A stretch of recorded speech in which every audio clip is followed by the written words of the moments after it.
Você tem o costume de olhar as tarifas e taxas de juros que são cobradas na sua conta? O que você acha dos juros praticados pelos bancos? Olha, o Brasil tem uma das taxas de juros mais altas do mundo. Essas taxas de juros alimentam o sistema financeiro e esse dinheiro fica concentrado sempre nas mãos dos grandes ricos.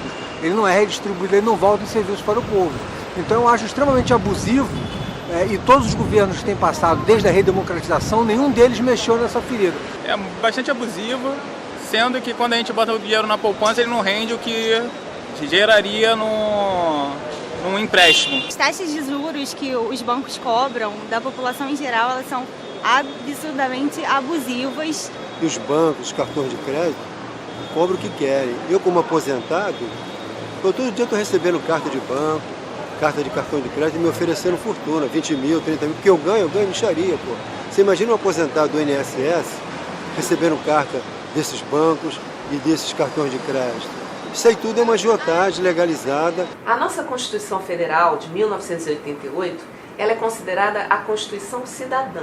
E por quê? Porque ela dá importância, dá uma relevância especial para a pessoa humana. Ou seja, é a pessoa humana valorizada diante, por exemplo, do patrimônio. E o que a gente vê é que isso não está acontecendo atualmente na nossa sociedade. Muito pelo contrário, a gente tem visto o cidadão cada vez mais escravo do patrimônio, do dinheiro que tem, né? Por conta de juros bancários, por conta de juros de cartões de créditos, por conta de taxas mesmo bancárias, de tudo que ele precisaria ter a seu serviço para respeitar essa Constituição Federal, né? E que acaba escravizando o cidadão. Para comentar, para trazer esse assunto aqui para a TV Nossa Justiça, nós vamos falar hoje com Rodrigo Felizmino. Rodrigo Felizmino, ele é especialista em instituições e novos negócios da Consvita. Bom, Rodrigo, o que você conta para a gente dessa relação bancos-clientes, por exemplo? O primeiro aspecto que é importante colocar, Luciana, é assim, essa condição da pessoa ser escrava hoje do patrimônio, como você citou. Infelizmente a gente não tem, o brasileiro de uma maneira geral, ele não é muito adepto ao processo do planejamento ou de realizar um orçamento. Então esse descontrole que a pessoa tem em relação às suas finanças, ela acaba sendo um tanto quanto agravada pela falta de preocupação que ela tem em, por exemplo, olhar o seu extrato bancário, saber que taxas estão sendo cobradas, que juros estão sendo aplicados.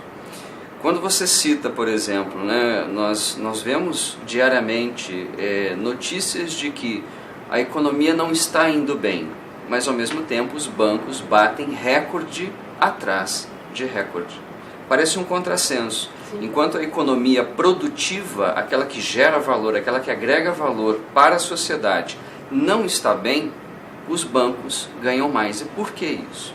O segredo dessa história, né, que na realidade não é um segredo muito grande, né, as informações estão disponíveis para quem quiser ver, é que hoje os bancos, eles têm algumas fontes de renda. Por exemplo, a tarifa que eu pago no meu banco, que você paga no seu, garante a folha de pagamento de um banco.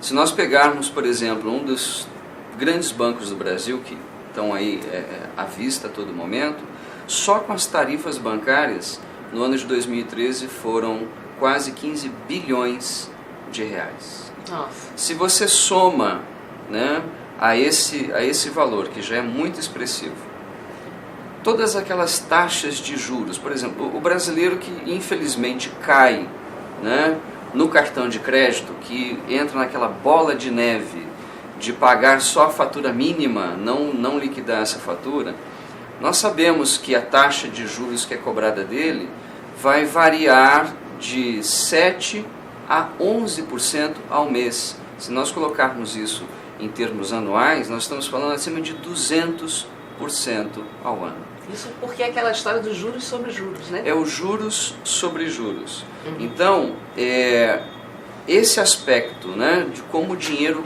né, é feito pelo banco, ele fica um tanto quanto mais perverso ainda, porque tem um outro aspecto. Da onde vem esse dinheiro que o banco utiliza para fazer esses empréstimos todos, que ele cobra essa taxa exorbitante. Vem do dinheiro que você, que eu, que a pessoa que nos assiste coloca no próprio banco. Perfeito. Esse dinheiro que eu coloco, né, que rende, digamos assim, uma taxa de 0,5%, 0,6% ao mês, para o banco, isso pode mais do que quintuplicar. Então, das receitas que o banco tem, por exemplo, esse banco que eu citei para você, dos 15 bilhões de tarifas, só com juros de intermediação financeira ele fez 92 bilhões de reais em um ano. A lógica, para ser bem simples, é assim: a cada 100 reais que você deposita no banco para um fundo de investimento, por exemplo, lá para fazer o seu pé de meia, para poupança, para a sua poupança, né? Vamos pegar um fundo de renda fixa. Certo. Você vai ter, por exemplo, daqui a 5 anos, o seu rendimento desses 100 reais vai ser de aproximadamente 30 reais. Nesse mesmo período de 5 anos, o banco vai fazer 450 reais com esse seu dinheiro. É uma diferença, hein? É uma diferença gigantesca. E isso eu estou falando de um rendimento de 30 reais sem considerar o imposto que ainda você tem que pagar para o governo nesse sentido. Então é uma relação muito desproporcional. Eu sou muito a favor do lucro. Eu acho que o lucro é uma coisa positiva, ela é saudável. O que eu acho que é complicado nesta relação é de você pegar uma pessoa física tendo um rendimento muito pequeno e um banco tendo um rendimento exorbitante, ou seja, não há uma equidade dentro dessa relação. Eu acho que teria que ser uma condição um pouco mais ganha-ganha, né? Precisaria que os dois lados conseguissem progredir de maneira um tanto quanto mais equânime, que é o que a gente não vê hoje. E aí a gente vai acabar caindo naquilo que eu estava explicando no início, né? Que acaba que a Constituição, a nossa Constituição está determinando que seja feito em benefício, né, em favor dos cidadãos, e você vê, acaba que é uma instituição bancária, várias instituições bancárias e as próprias administradoras de cartão, né, elas conseguem inverter o que está determinado na nossa Constituição. É um caso sério, é um caso da gente buscar aí os novos caminhos para essa justiça, né? Perfeito. Rodrigo, e nos casos que as pessoas têm problemas de dívida com os bancos, algum tipo de empréstimo, como é que elas podem resolver, melhorar essa relação cliente-banco? Tem à disposição agora da população a ideia da portabilidade, né? Hoje isso está previsto dentro do Banco Central, mas mesmo antes, né, alguns clientes mais afeitos ou mais cuidadosos com o processo financeiro, eles já faziam esse movimento de pesquisar as taxas de juros entre as instituições. Porque imagine o seguinte cenário: eu devo para um banco que me cobra uma taxa mensal de 5%. Né? É juros sobre juros, isso vira uma bola de neve, daqui a pouco eu não posso deixar isso para lá, eu tenho que resolver. Se eu encontro uma instituição financeira que a taxa de juros é de 3%, já vale. Existe hoje a possibilidade de você contratar um empréstimo no valor da dívida que você tem contra a instituição. Antes eu precisava fazer isso sozinho.